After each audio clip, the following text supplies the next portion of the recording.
یہ national audio library for blind کی آواز ہے۔ ریچھ کے اسرار، انوار علیگی کے اس خوفناک اور پراسرار واقعات سے بھرے ہوئے ناول کو آپ کے لیے پڑھا محمد وسیم نے۔ کامنٹ سیکشن میں اپنی آراء سے آگاہ کریں اور مزید فیڈ بیک اور ڈسکشن کے لیے ہمارا واٹس ایپ گروپ ضرور جوائن کریں۔ شکریہ۔ ریچھ کے اسرار پارٹ 3۔ بندوق کچھ اس طرح میرے ہاتھ سے نکلی کہ فائر نہ ہو سکا، بس چند لمحوں کی کسر رہ گئی تھی۔ وہ وزنی چیز اگر میرے اوپر نہ گری ہوتی تو بندوق سے گولی نکل کر اپنا کام دکھا چکی ہوتی۔ پہلے تو میری سمجھ میں ہی نہیں آیا کہ یہ ہوا کیا ہے، یہ کیا چیز میرے اوپر گری۔ گرتے گرتے یہ خیال آیا کہ کہیں چشم زدن میں وہ عفریت ہی مجھ پر حملہ آور تو نہیں ہو گیا، لیکن یہ کیسے ممکن تھا؟ وہ مجھ سے اتنے فاصلے پر تھا کہ اس کی آمد میری آنکھوں سے چھپی نہیں رہ سکتی تھی۔ زمین پر گرنے کے بعد میں نے جیسے گردن اٹھائی تو اسے بندوق ہاتھ میں دبائے بڑی پھرتی سے درخت پر چڑھتے دیکھا۔ اسے دیکھ کر اچانک میرے ہونٹوں پر مسکراہٹ پھیل گئی۔ میں کپڑے جھاڑتا ہوا اٹھ کھڑا ہوا۔ وہ ایک قدآور لنگور تھا جو میری بندوق اپنے قبضے میں کیے درخت پر بیٹھا کھوں کھوں کر رہا تھا۔ میں نے پیچھے مڑ کر دیکھا، رئیس بھائی موجود نہ تھے۔ میں نے تیزی سے چاروں طرف نظریں دوڑائی مگر وہ مجھے کہیں دکھائی نہ دیے۔ شاید وہ اس عفریت کے پیچھے چلے گئے۔ میرے لیے اس وقت سب سے اہم مسئلہ لنگور سے اپنی بندوق حاصل کرنا تھا، جو بڑے مزے سے اس کے معائنے میں مصروف تھا۔ میں نے منہ سے عجیب و غریب آوازیں نکال کر اسے ڈرانا چاہا، شاید آوازوں کے خوف سے اس کے ہاتھ سے بندوق چھوٹ جائے۔ اس نے میرے منہ سے نکلتی خوفناک آوازوں کو پوری دلچسپی سے سنا اور پھر اچھل کر مزید اوپر جا بیٹھا۔ بندوق اس نے کچھ اس انداز سے پکڑی ہوئی تھی کہ مجھے بھاگ کر ایک درخت کے نیچے پناہ لینی پڑی۔ بندوق کے دونوں گوڑے اٹھے ہوئے تھے اور اس کی نال کا رخ اچانک میری طرف ہو گیا تھا اور ٹرائگر پر دباؤ پڑنے سے گولی چل سکتی تھی۔ لنگور کے ہاتھ بندوق آ گئی تھی، وہ اسے بڑی تیزی سے الٹ پلٹ کرنے میں لگا ہوا تھا۔ نال کا رخ اگر میری جانب ہو جاتا تو میں فوراً درخت کے پیچھے پناہ لیتا اور رخ تبدیل ہونے پر باہر آ جاتا اور اپنی بندوق حاصل کرنے کی تدبیر کرنے لگتا۔ ایک تماشا سا بن گیا تھا۔ تنگ آ کر میں نے قریب پڑا ایک پتھر اس کی طرف اچھالا۔ اپنی طرف پتھر آتا دیکھ کر اس نے کھوں کھوں کر کے ایک قدرے اونچے درخت پر چھلانگ لگا دی اور پھر مزے سے بیٹھ کر لگا بندوق کا معائنہ کرنے۔ میں نے پتھر بازی سے فوراً احتراز کیا۔ ابھی تو وہ سامنے ہی بیٹھا تھا، امید تھی کہ شاید کسی وقت اس کے ہاتھ سے بندوق چھوٹ جائے۔ اگر پتھروں کے ڈر سے کہیں چمپت ہو گیا تو اس جنگل میں اسے ڈھونڈ نکالنا آسان نہ ہوگا، لہذا صبر کر کے میں زمین پر بیٹھ گیا۔ اس طرح کہ نال کا رخ اپنی طرف ہونے کی صورت میں تنے کے پیچھے چھپ جانا آسان ہو۔ دل میں دعا مانگنے لگا، یا اللہ اس جانور کو عقل سلیم عطا فرما۔ 20-25 منٹ اسی طرح ایک دوسرے کی نگرانی کرتے ہوئے گزر گئے۔ اس عرصے میں ایک مرتبہ اس کے ہاتھ سے بندوق پھسلی، لیکن اس نے فوراً ہی اپنی گرفت مضبوط کر لی۔ کئی دفعہ بندوق کا رخ میری طرف ہوا، مجھے فوراً کوٹ میں جانا پڑا۔ میری پریشانی میں اب اضافہ ہونے لگا تھا۔ میری سمجھ میں نہیں آ رہا تھا کہ اس لنگور سے اپنی بندوق کس طرح حاصل کروں۔ ایک ذرا سا اطمینان یہ تھا کہ اس نے بڑی درویشانہ طبیعت پائی تھی۔ میری طرف سے کچھ چھیڑ چھاڑ نہ ہونے کی وجہ سے وہ بڑے آرام سے ایک جگہ جمع بیٹھا تھا۔ چند لمحوں بعد مجھے اپنے پیچھے قدموں کی آواز سنائی دی۔ مڑ کر دیکھا تو رئیس بھائی کو اپنے پیچھے پایا۔ میں فوراً اٹھ کر کھڑا ہو گیا اور ہاتھ سے اس لنگور کی طرف اشارہ کیا۔ وہ ہے۔ رئیس بھائی اس صورتحال سے خاصے محظوظ ہوئے اور مجھے وہیں بیٹھ جانے کا اشارہ کیا اور خود بڑے معصومانہ انداز میں رائفل کندھے پر لٹکائے ایک طرف کو چلے گئے۔ لنگور نے پہلے تو بڑے غور سے رئیس بھائی کی طرف دیکھا، پھر انہیں بے ضرر جان کر بندوق سے کھیلنے میں مشغول ہو گیا۔ اس اثنا میں گاہے گاہے میں شور مچاتا رہا تاکہ لنگور کی توجہ مجھ پر مرکوز رہے۔ 2-3 منٹ بعد ہی فائر کی آواز آئی اور میں نے لنگور کو ماں بندوق کے زمین پر آتے دیکھا۔ لنگور زمین پر گرتے ہی چند قدم تیزی سے دوڑا اور پھر ایسا گرا کہ اٹھ نہ سکا۔ ہم جب تک اس کے پاس دوڑ کر پہنچے وہ ٹھنڈا ہو چکا تھا۔ رائفل کی گولی اس کا بھیجا چیر گئی۔ اس لنگور کے بچے نے کام خراب کر دیا، پتہ نہیں کہاں سے کود پڑا۔ میں نے اس کے مردہ جسم کو جوتے کی نوک سے پیٹتے ہوئے کہا، اس لنگور کے تمہارے اوپر گرتے ہی وہ عفریت چونک اٹھا۔ اس نے پیچھے مڑ کر دیکھا اور پھر دیکھتے ہی دیکھتے درختوں میں گم ہو گیا۔ میں نے درختوں میں دور تک اسے تلاش کیا مگر اس کا نشان تک نہ ملا۔ اس نے بلا کی پھرتی دکھائی۔ رئیس بھائی نے اپنی روداد سنائی۔ ہاں، اب تو آپ کو میری بات پر یقین آ گیا، میں نے اپنی بندوق کو غور سے دیکھتے ہوئے کہا۔ ایسا ویسا یقین؟ میں تو حیران رہ گیا ہوں۔ اگرچہ میں نے دور ہی سے اس کی ہلکی سی جھلک دیکھی ہے لیکن اس جھلک نے ہی مجھے پریشان کر دیا۔ کچھ سمجھ میں نہیں آتا کہ یہ کیا بلا ہے۔ آئیے اب گاڑی کی طرف چلیں، میں نے آگے قدم بڑھاتے ہوئے کہا۔ پھر ہم دونوں بہت محتاط انداز سے ادھر ادھر دیکھتے ہوئے جنگل سے نکل آئے اور جیپ میں بیٹھ کر منزل کی طرف روانہ ہو گئے۔ ٹھکانے پر پہنچے تو ٹھیکیدار علی بخش کو اپنا منتظر پایا۔ انہوں نے آگے بڑھ کر ہم دونوں کو گلے سے لگایا، پیٹھ پر تھپکی دی اور چچا جان کی خیریت معلوم کی۔ ہمارے بیٹھتے ہی کھانے پینے کا آغاز ہو گیا۔ ہم دونوں بے تکلفی سے کھانے پینے میں مصروف ہو گئے۔ علی چچا، آپ نے کچھ سنا ہے؟ رئیس نے گفتگو کا سلسلہ چھیڑا۔ کس بارے میں بیٹے؟ وہ اپنی مونچھوں پر تاؤ دیتے ہوئے بولے۔ جنگل میں کسی خوفناک چیز کے وارد ہونے کے بارے میں۔ نہیں، میں نے تو نہیں سنا۔ ویسے قصہ کیا ہے؟ کوئی شیر ویر آ گیا ہے؟ ٹھیکیدار علی بخش نے بڑے اطمینان سے کہا۔ نہیں، جنگل میں ایک ایسی بلا آ گئی ہے کہ اگر آپ کے مزدور دیکھ لیں تو کٹائی کے لیے جنگل میں نہ جائیں۔ ہیں؟ ٹھیکیدار علی بخش نے چونکتے ہوئے کہا۔ ایسی کیا چیز آ گئی ہے جنگل میں؟ ریچھ، لا حول ولا۔ ارے ریچھ سے کون ڈرے گا؟ رئیس بھائی کی بات مکمل نہ ہونے پائی تھی کہ علی بخش نے ٹوک دیا۔ اگر ریچھ کا قد 9 فٹ ہو اور چہرہ انسانوں جیسا ہو تو پھر اس بلا سے کون نہیں ڈرے گا؟ رئیس بھائی نے ایک ایک لفظ پر زور دیتے ہوئے کہا۔ اوہ، تمہارا مطلب بن مانس سے ہے؟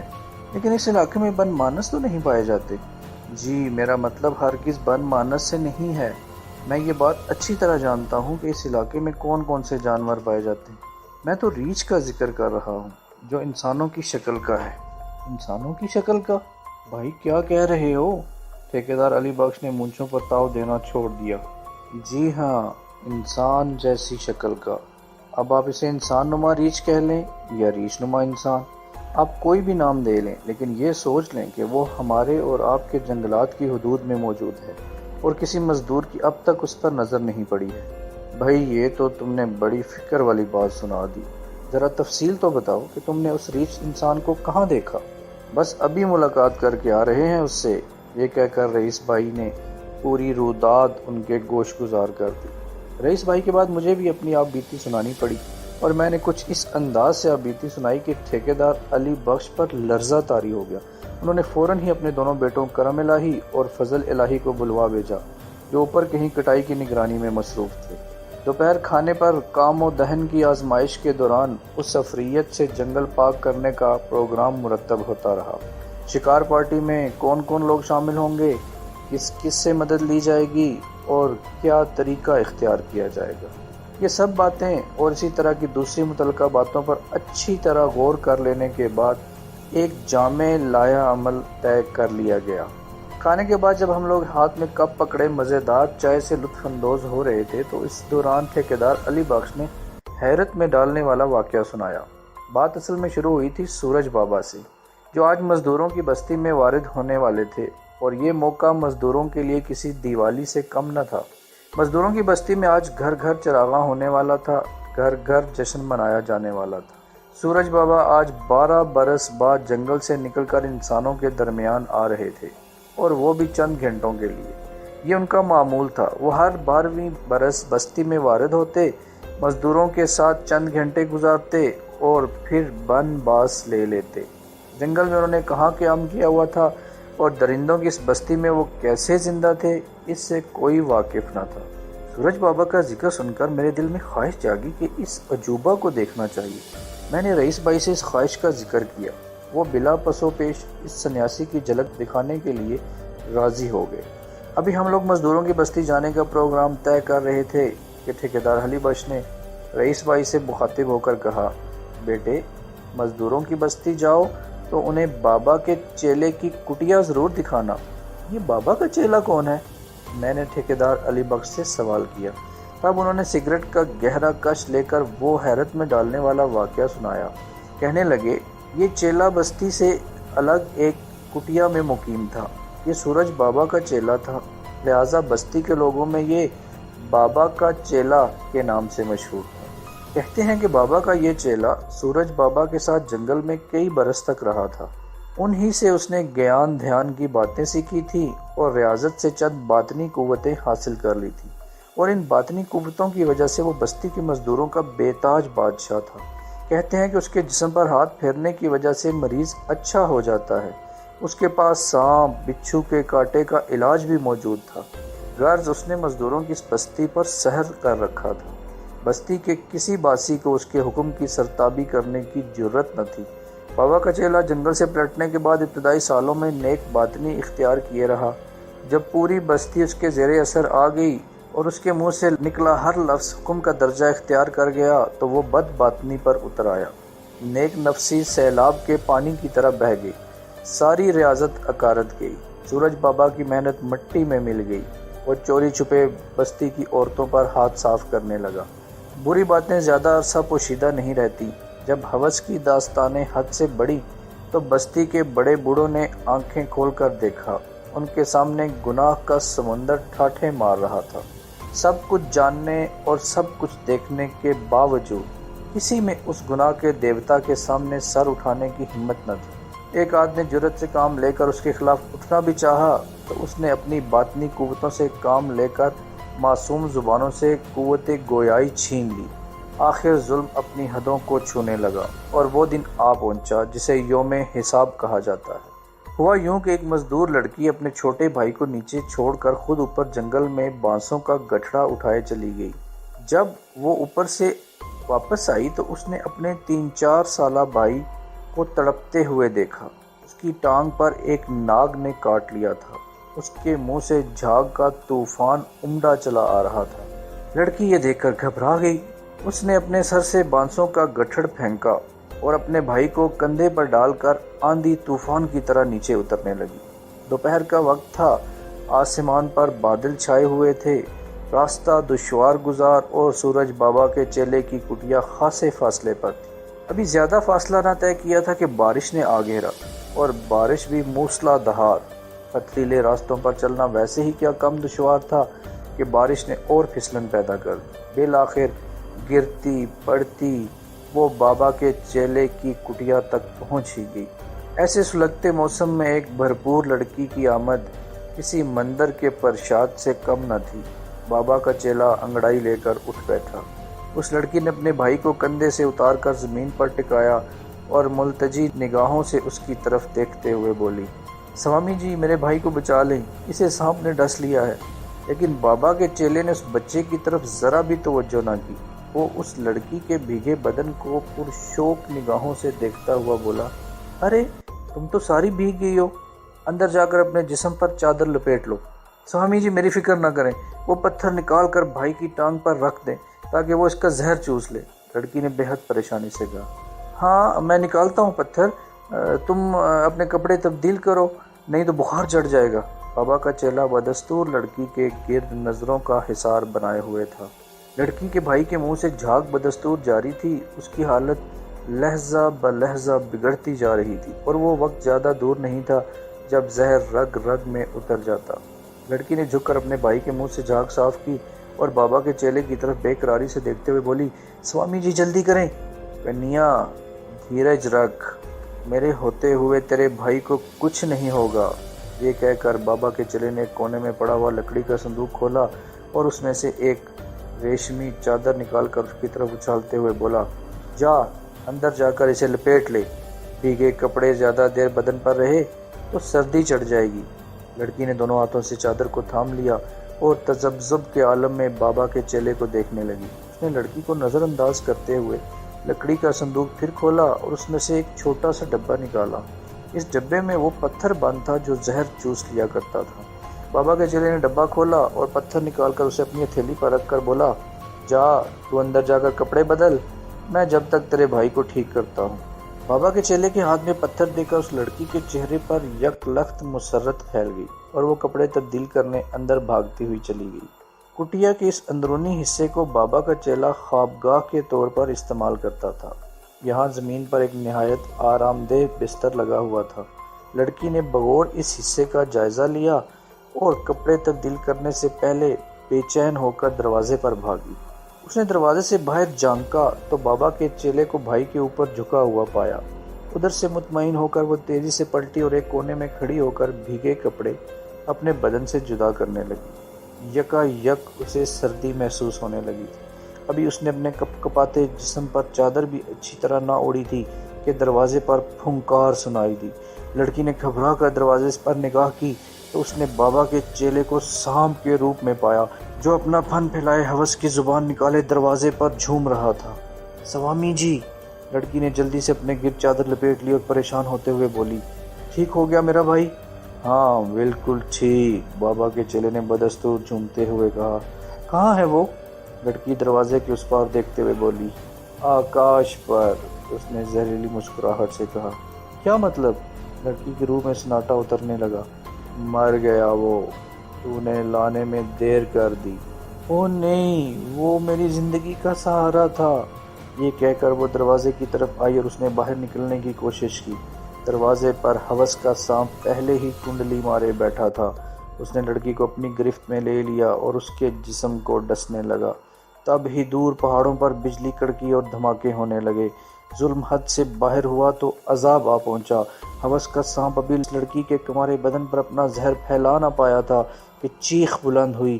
یہ چیخ بابا کے چیلے کی تھی۔ لڑکی نے اچانک اسے زمین پر تڑپتے ہوئے دیکھا۔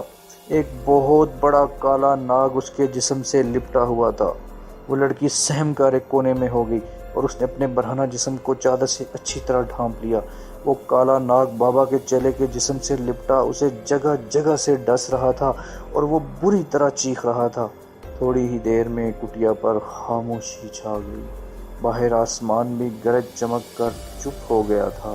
فضا میں ایک پرسکون سناٹا طاری تھا۔ بابا کے چیلے کا پورا جسم نیلا پڑ چکا تھا۔ چہرے پر کرب کے آثار ابھی تک نمایاں تھے۔ اس کی مٹھی میں زہر کا تریاق موجود تھا، لیکن مٹھی کھول کر اس کو زخم پر رکھنے کی سکت باقی نہ رہی تھی۔ گناہ کا دیوتا اپنے انجام کو پہنچ چکا تھا اور کالا ناگ پھنکارتا ہوا کب کا دروازے سے باہر نکل گیا تھا۔ لڑکی نے ڈرتے ڈرتے قدم باہر نکالا۔ جیسے ہی اس کی نظر اپنے بھائی پر پڑی وہ سناٹے میں آ گئی۔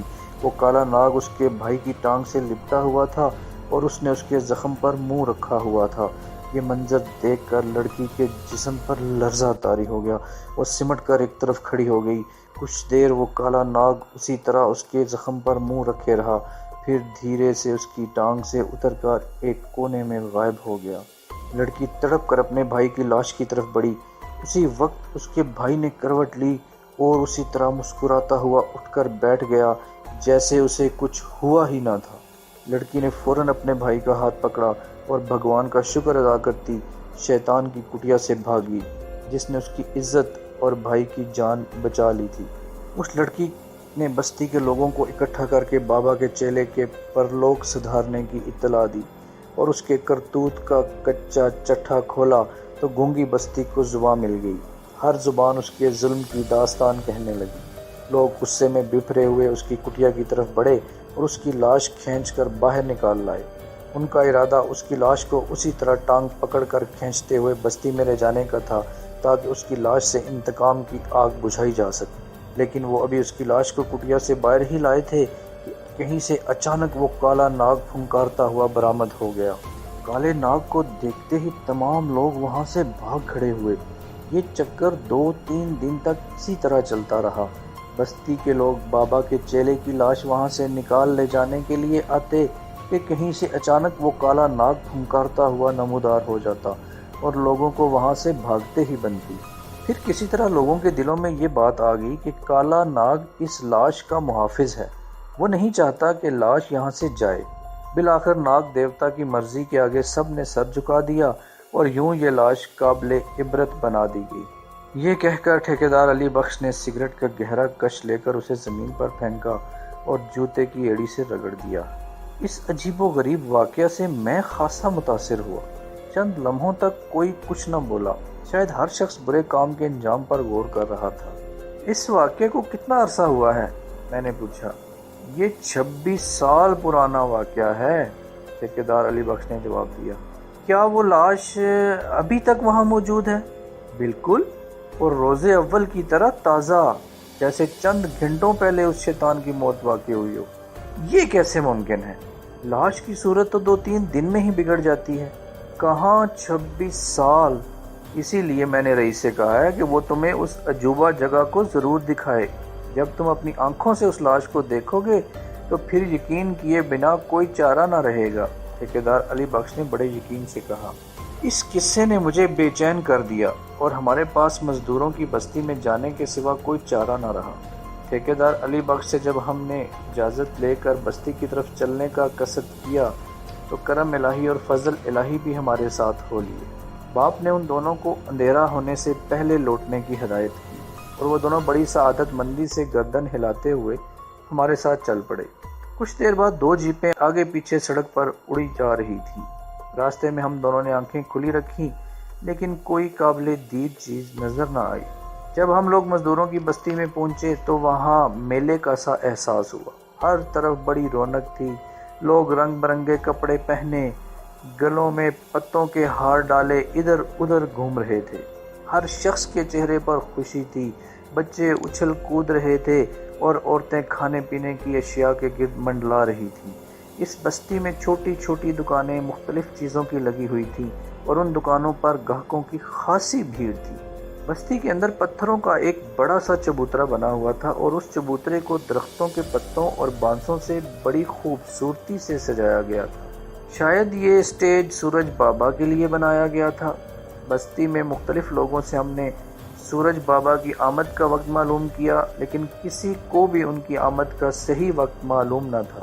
ویسے لوگوں کو توقع یہی تھی کہ وہ سورج ڈوبنے سے پہلے پہلے آ جائیں گے۔ سورج بابا کے چیلے کی کٹیا بستی سے الگ ذرا اونچائی پر درختوں کی اوٹ میں تھی۔ یہ کٹیا ایسی جگہ پر تھی جہاں سے وہ پوری بستی پر نظر رکھ سکتا تھا لیکن بستی سے اس پر نظر رکھنا آسان نہ تھا۔ شاید اسی تنہائی نے اسے گناہ کے راستے پر ڈال دیا تھا۔ بستی سے رہبری کے لیے ہم نے ایک بزرگ سا آدمی لے لیا جو سر جھکائے ہمارے آگے چل رہا تھا۔ کچھ دور چلنے کے بعد اچانک وہ آدمی رکا اور رئیس بھائی سے مخاطب ہو کر بولا، شاب آپ لوگ وہاں کیا کرنے جا رہے ہیں؟ اس پاپی کی لاش دیکھنے، رئیس بھائی نے جواب دیا۔ شاب ایک بات آپ کو بتائی دیتا ہوں، اس ناگ کو چھیڑنے کی کوشش مت کرنا اور نہ ہی لاش کے نزدیک جانا۔ ایک مرتبہ بستی کے ایک شریر لڑکے نے ناگ کو مارنے کی کوشش کی تھی۔ ناگ تو نہ مر سکا، البتہ وہ لڑکا ضرور مر گیا۔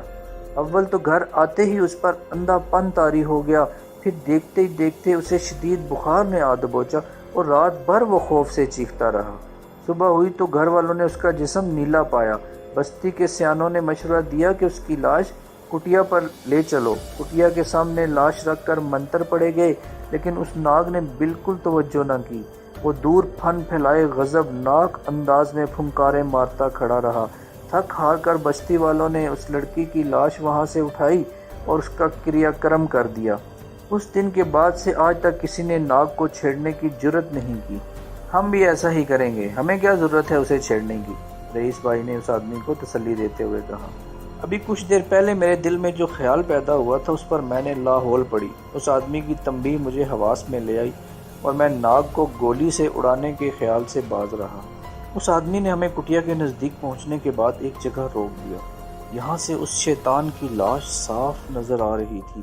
وہ کٹیا کے دروازے کے آگے چند قدم کے فاصلے پر درختوں کے نیچے پڑا تھا۔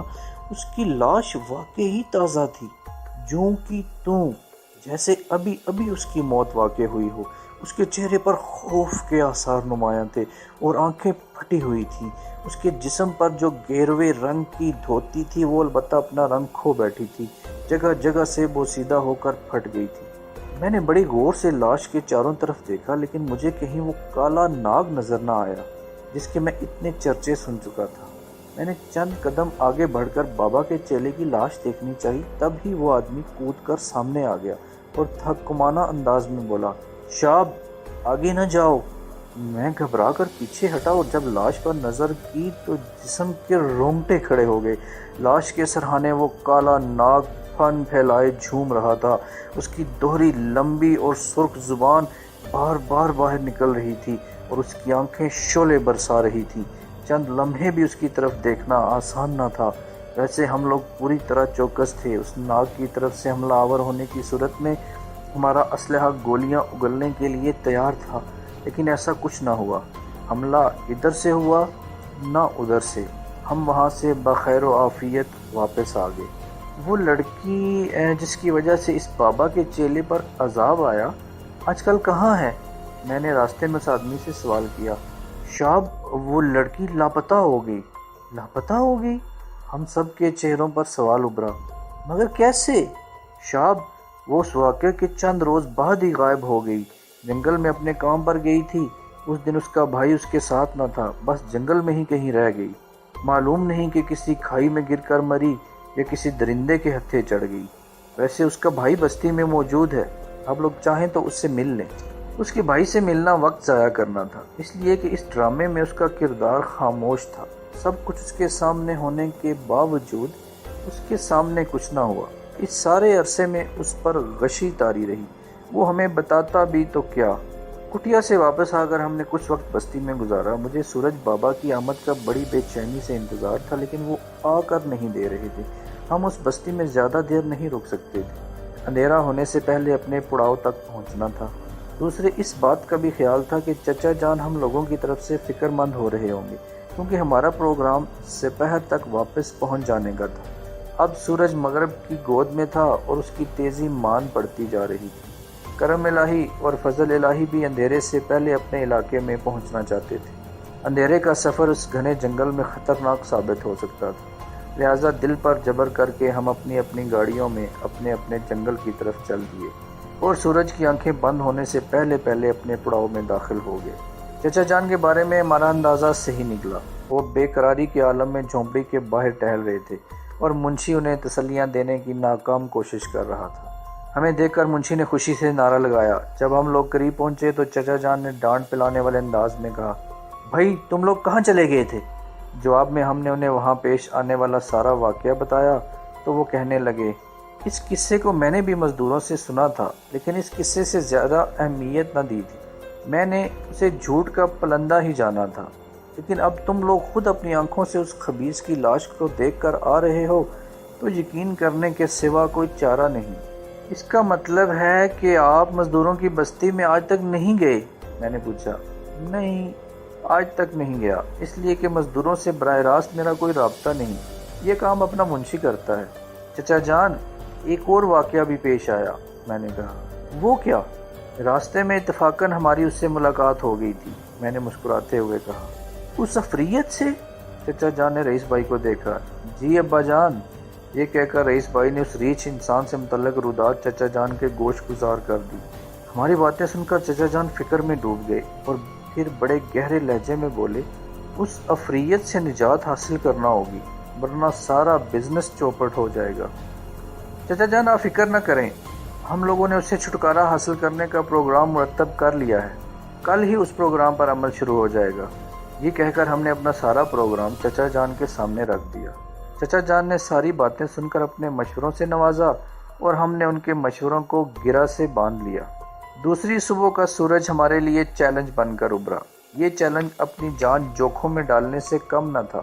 ہم میں سے ایک آدمی بھی پیشہ ور شکاری نہ تھا۔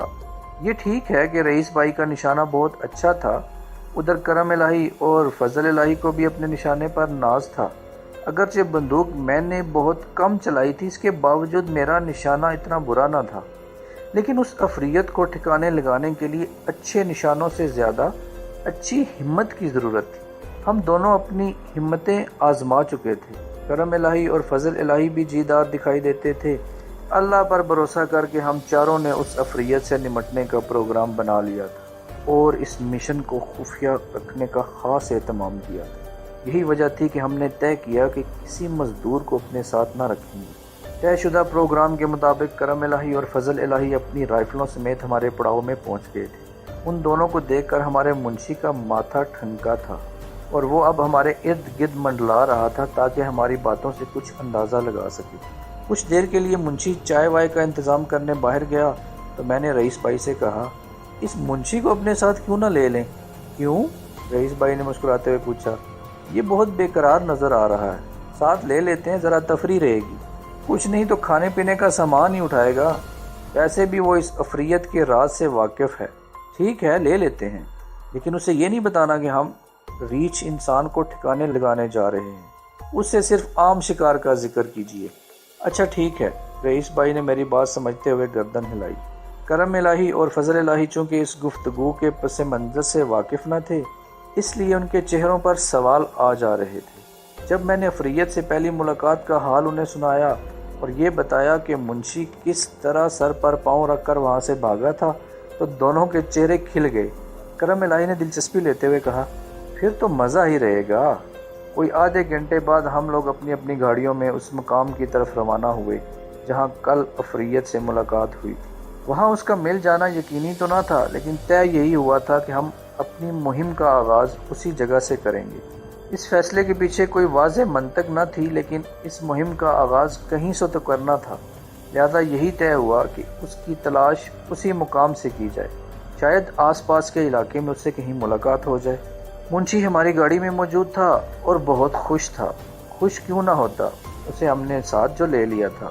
اسے کیا معلوم تھا کہ آئندہ کیسے کیسے سخت مقامات آنے والے ہیں۔ اس مقام پر پہنچ کر ہم نے اپنی گاڑیاں ایک طرف کھڑی کیں اور جنگل میں داخل ہوئے۔ رئیس بھائی سب سے آگے تھے، ان کے پیچھے منشی، پھر میں اور میرے پیچھے وہ دونوں بھائی۔ جگہ کشادہ ہوتی تو ہم ساتھ ہی چلنے لگتے۔ ہم لوگ بہت احتیاط سے چاروں طرف نظر دوڑاتے آگے بڑھ رہے تھے کہ یکا یک ہمارے پاؤں زمین میں گڑ گئے۔